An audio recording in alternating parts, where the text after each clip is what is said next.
Thank you, Stephen, for that powerful delivery. Please put your hands together for him. Great work.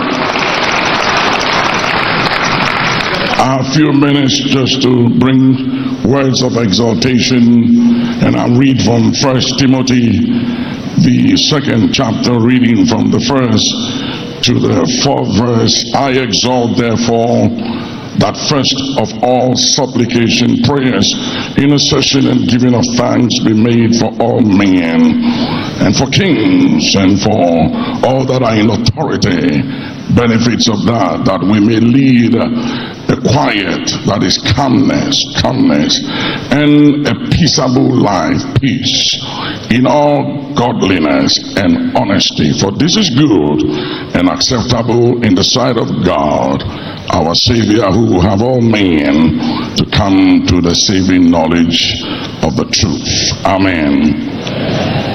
We live in a time in the history of humanity that peace has become so necessary. The hearts of so many are troubled all across the nations of the world, and the United Nations have tried to solve problems in bringing peace to many regions of the earth and has failed, because peace is not a commodity. Peace does not come by negotiation. Peace is a person. Peace, as we know, is a personality. His name is the Prince of Peace. And until we acknowledge him and bring him to the table as the Prince of Peace, peace will elude nations until leaders of nations realize that peace comes by certain simple principles that God himself has prescribed in the scriptures. Number one, peace comes by prayer. It comes when we pray to the God of peace himself, and the Bible admonishes us as leaders of churches that first of all, when we gather before praise, worship, tithes, offering, that it is required of us to lift prayer for all men, and especially for kings, presidents, heads of states, leaders, and all that are in authority, and that the benefits of that is that we will have a state and an atmosphere of calmness and peace. And then he said there will also be an atmosphere of godliness and honesty. In Psalm 122 verse 6 and 7, again the Bible says, pray for the peace of Jerusalem, but I will say pray for the peace of Ghana, for they shall prosper that love thee. He said, peace within thy walls and prosperity within thy palaces. Watch the emphasis. He categorically emphasized on the importance of peace. Then he said, after peace comes prosperity. It stands to reason, if you look at the regions of the world and some of the wars going on in Europe today, in Ukraine, there cannot be development, there cannot be progress and productivity and prosperity in many parts of the world that are suffering and experiencing war, because where there is war and there is no peace, prosperity cannot come. And the Bible says, pray for the peace of Jerusalem, for they shall prosper that love thee. There is something about praying for the peace of country. I started praying for the peace of Ghana during the time of General Kutu Echampong, and I saw when he was removed by Palace coup and General Kufu came, then came President Liman and the vice president of those days, Graf Johnson. That was my father's party anyway, CPP, and I saw how that ended.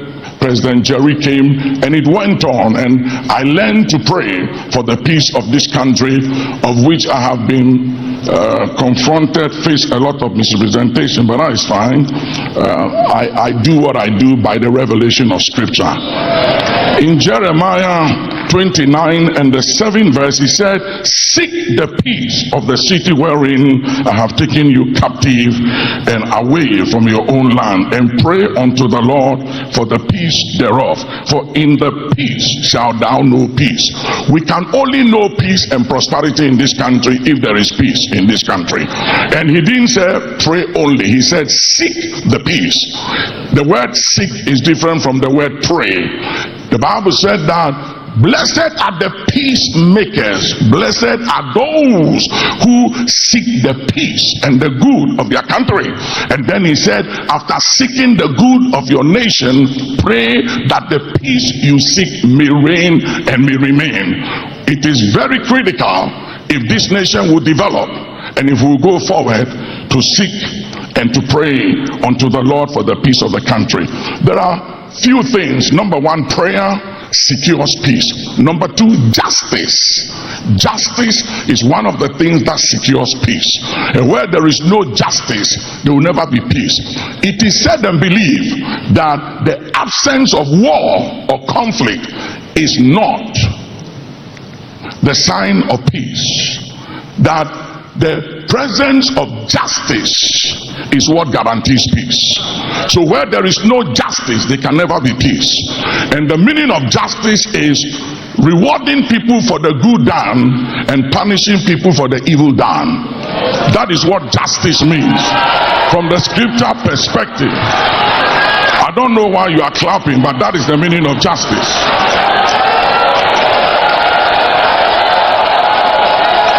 Now, let me give you the scripture for that.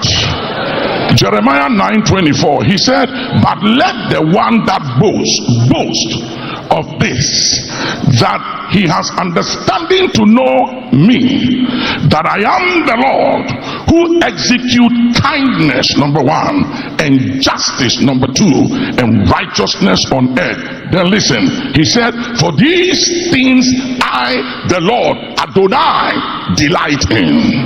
God said, I delight in justice, I delight in kindness, and I delight in righteousness.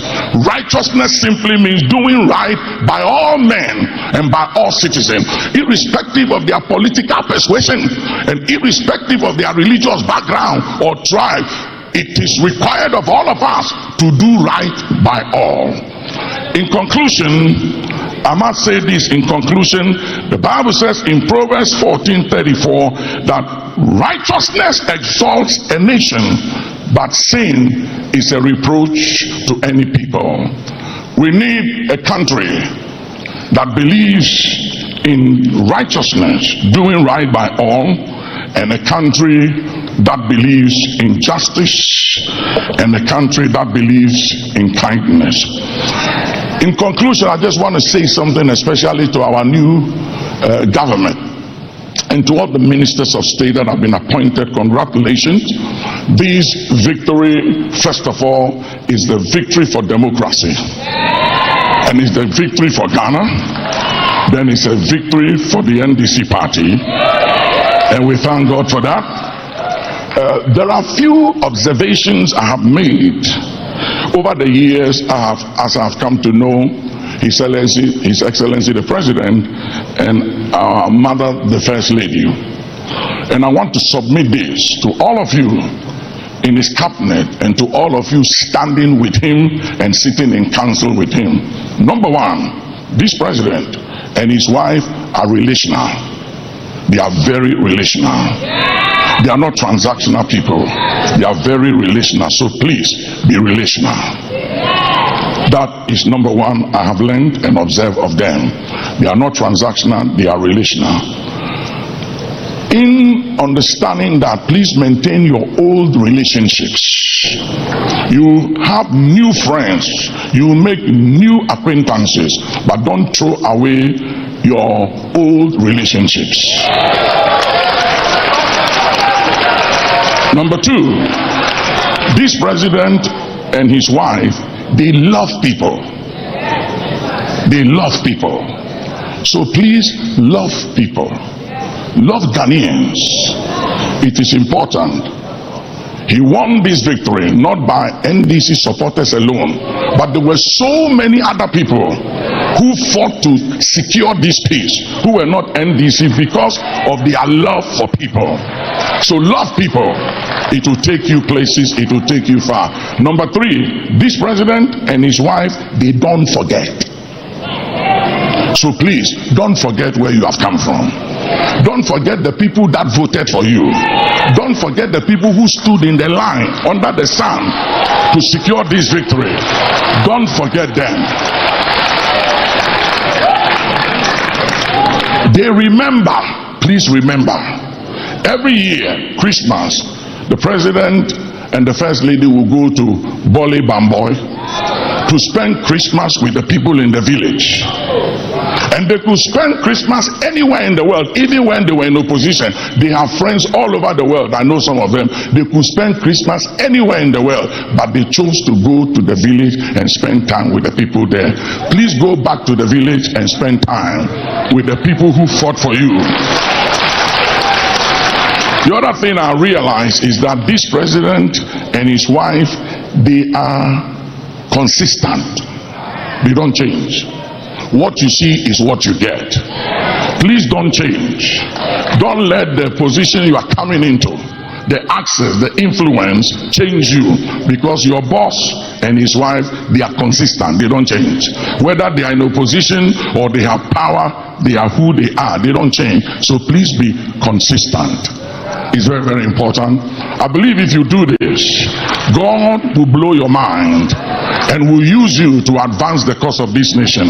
Many years ago, my wife asked a president friend of ours, I won't mention his name, and said to him, what is the problem with Africa and this issue of corruption? Is it poverty? What is it? And the old president said, no, it is not a problem of poverty. It's a problem of lack of love for country. And I came to the conclusion that that old president said something very deep, because you will never take advantage of the people you love. You will not exploit the people you love. So I want to say this president and his wife, they love this country. And to all of you that are coming into new positions, please love this country. Love the people of this country, and God will bless you. Oh, you are not clapping?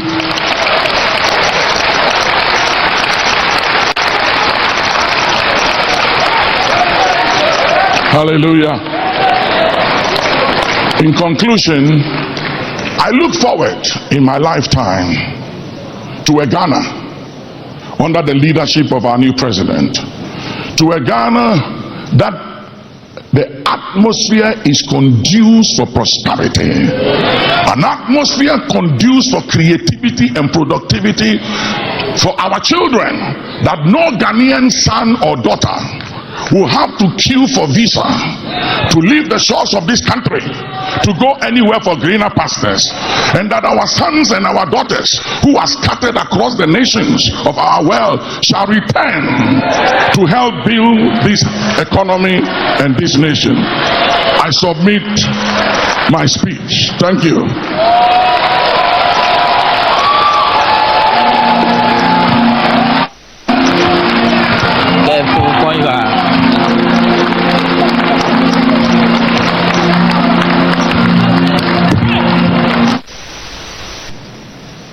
A prayer for the president and his family, and we want to take the opportunity to welcome His Eminence the Archbishop Duncan Williams, as we also pray for the first family. Oh, let's clap our hands.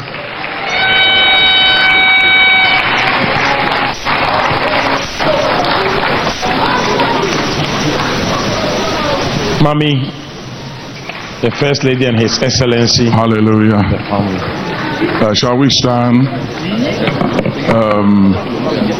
I want Apostle General to please come. Archbishop Ajinasari, please join us. Prophet Owusu Bempah, please come.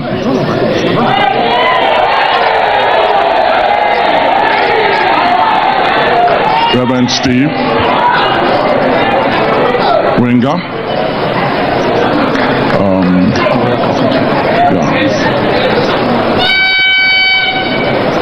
With our hands lifted up. No nipa mbempo ni Iure Framambo Ye Oine Srochisu Jewo Nia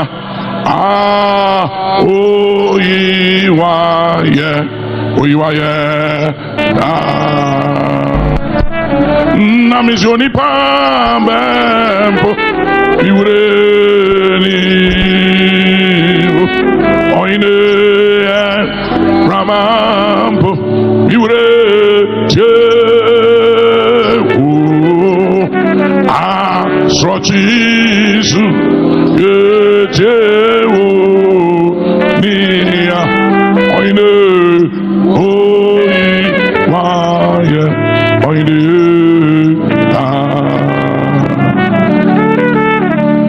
As we join our faith, we join giftings, we join our goodwill as we touch the shoulders of His Excellency the President, John Dramani Mahama. For we recognize that the wisdom and the strength to win an election is different from the wisdom and the strength to govern a country. And so, Father, we pray for the renewing of strength, that He will run this race and not be weary, that He will walk and not faint, that He will receive a renewed strength that is necessary to govern in a way and a manner that will cause this country to move forward, to prosper, in creating conditions, Heavenly Father, that helps, conditions that brings about the creativity of every Ghanaian, irrespective of religion, tribe, or political persuasion. We pray for this president, that he will mount up with wings as an eagle, that he will soar, and in his time of office, let the curse that no president has ever been able to break be broken in his time of office. Let him be a curse breaker. Let him become a wonder president. Let him be a game changer. Let him become a battle axe and a weapon of war in your hands. Engage him, deploy him, use him like you did with Cyrus. Bring about a change that is so necessary in the land, and let the course of history be changed in his term of office as president of this country.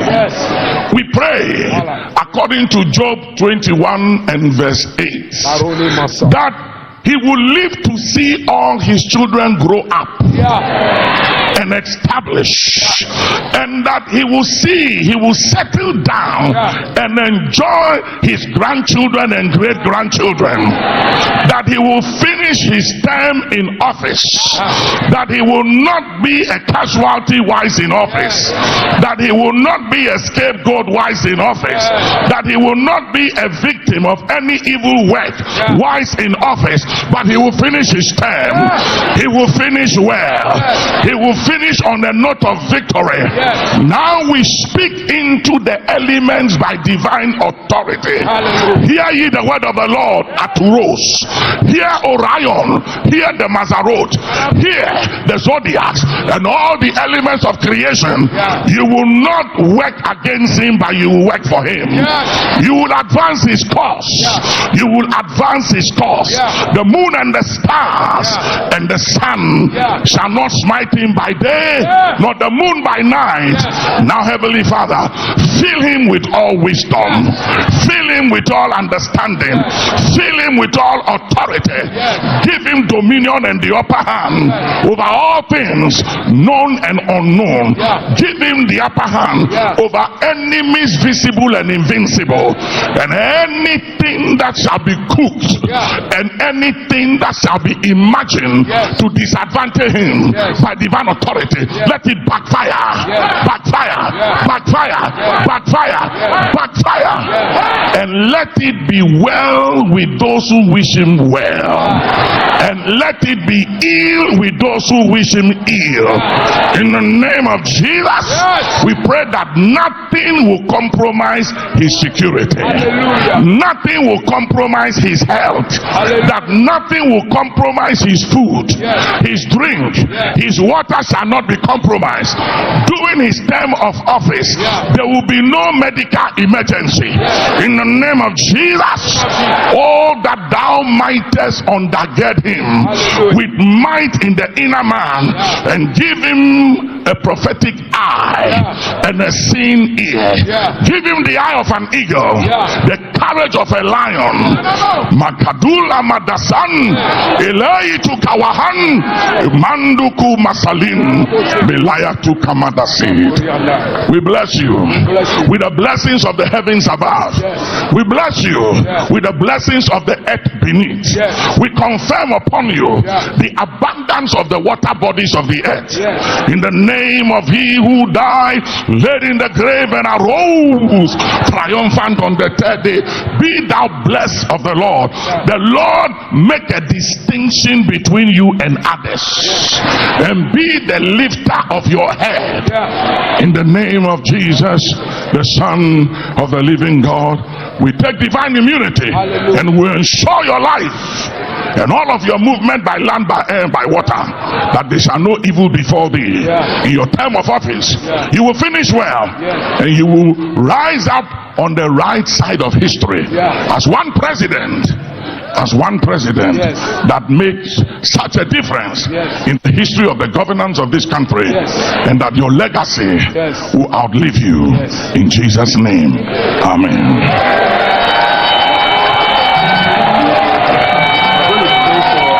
We will move into the next prayer. We are moving to the next prayer, and that will be the prayer for the new government. And it thy word prophesy our end. We shall see the glory.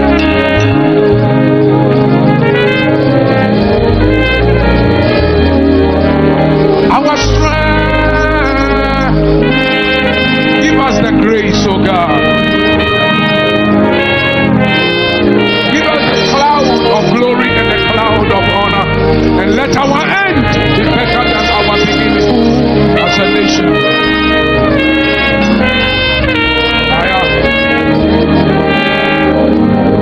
Our Father, we know you are hearing our children sing, God bless our homeland Ghana and make our nation great and strong. You hear our institutions, the army, the police, the military play God bless our homeland Ghana every day. You hear the many jobless young people and the frustrated and the desperate people who are praying, God bless our homeland Ghana and make our nation great and strong. We have heard today that blessed is the nation whose God is the Lord. And today His Excellency John Dramani Mahama and his administration, they have gathered us to speak on their behalf, that you, God, will be the Lord of Ghana. Because before the election they sought your face, and if you have brought them this far, then you will take them through this journey. My God and my Lord, we have therefore praying, stretch forth your mighty hand upon this nation Ghana and bless our nation. I invoke Micah chapter 7 and verse number 8. Rejoice not over me, O my enemies, for when I fall I will rise again, and when I sit in darkness the Lord shall be my light. So therefore we are standing upon the efficacy of your word, and we are making a declaration in the dark cloud that is hanging upon this nation, so that despite our oil we are still struggling, despite gold we are still struggling, despite the intelligence that our people have we are still struggling.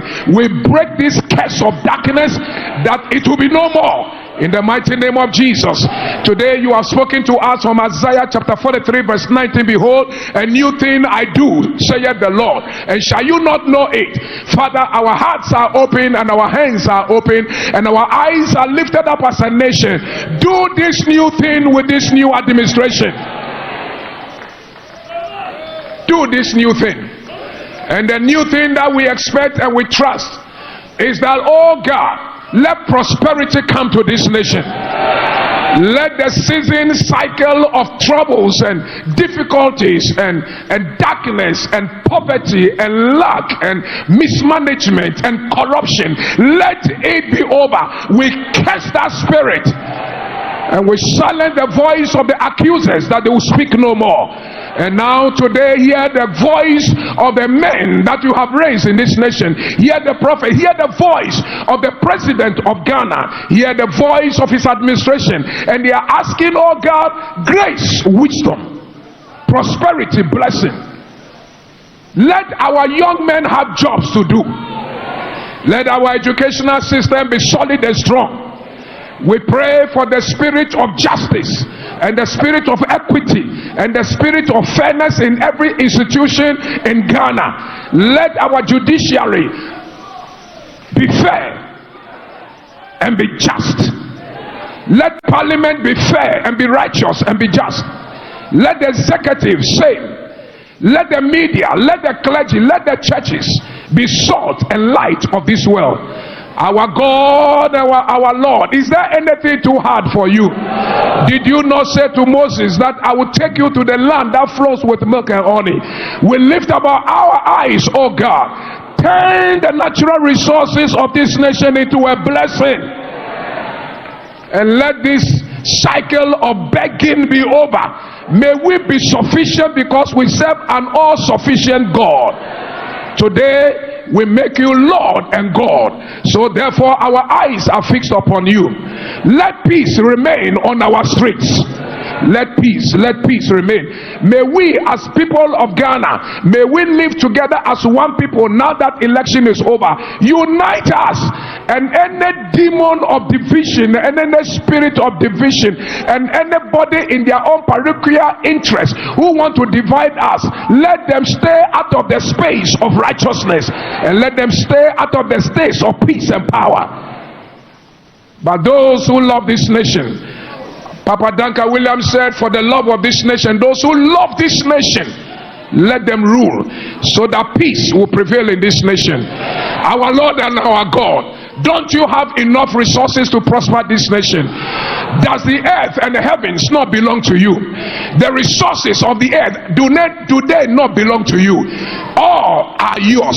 We thank you for the authority. Now give us the wisdom to turn these resources into blessing, that not only in our time but generations after us, that they will come and meet a land of prosperity, a nation of prosperity, a nation of wise people, a nation of lovers, a nation of people who are bonded together in peace and love. Lord our God, bless our homeland Ghana and make our nation great and strong.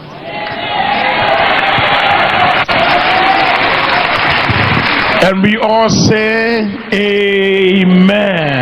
Clap your hand for Jesus, somebody. We also want you to know that as part of the prayer for the country, I believe that His Excellency, our President, and our Her Excellency, our Vice President, and also Honorable Julius Deborah also stood in for the party NDC as well. That is why we could not call all of us here. Amen. Clap your hand for Jesus, somebody. As the men of God, they have prayed. We also want to take the opportunity. Please, you may be seated. We want to take the opportunity also. Thank you for watching. Kindly consider subscribing to my channel, hit the like button, share, drop a comment, and hit the notification bell so you could be notified anytime we post a new video. Also consider following me on other social media platforms with the same handle, BluntGhana. We hope you will do that. Thank you.